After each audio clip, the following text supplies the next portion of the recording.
Joining us now, Brad Garlinghouse is the CEO of the cryptocurrency developer Ripple. Ripple's XRP token has surged more than 500% this year. Brad, nice to have you here. Thanks for having me. First of all, just tell people what exactly Ripple does, because it's not just the currency, also you're very involved in blockchain. Absolutely.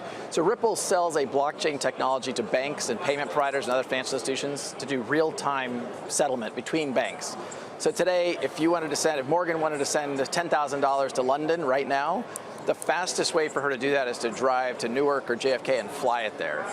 Our view is, in a world of the internet, you can stream video from the space station, you should be able to do real-time settlement between banks, and we sell technology to banks to do that. And the banks are getting on board with this, because I know there's a lot of paper pushing and also a lot of money attached to those settlements. For sure. So we have over 100 banks working with Ripple today around the world.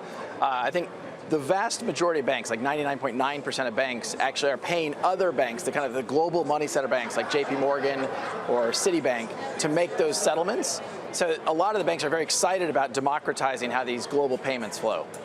There's a belief that, you could transform the global payment system over time, although then the alternative argument is you need a centralized, you can't have it decentralized, that it actually benefits from efficiencies. I would assume you come down in the latter.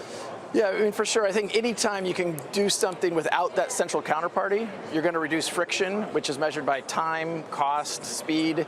So by removing that central counterparty, going direct from point to point, you can skip going from the Bank of David to the Bank of Morgan to the Bank of Mike. You just go directly to the Bank of Mike.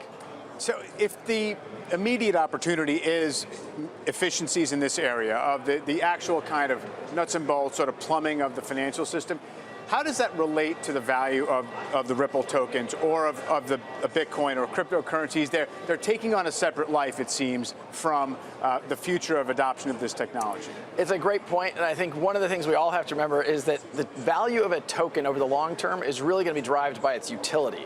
What problem is it solving? How big is that problem? How many customers do you have? There's no question there's a lot of hype in this system, and I don't actually think that's a good thing.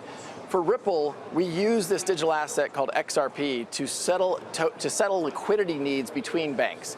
So today there's $27 trillion parked at different banks around the world so they can make payments between each other.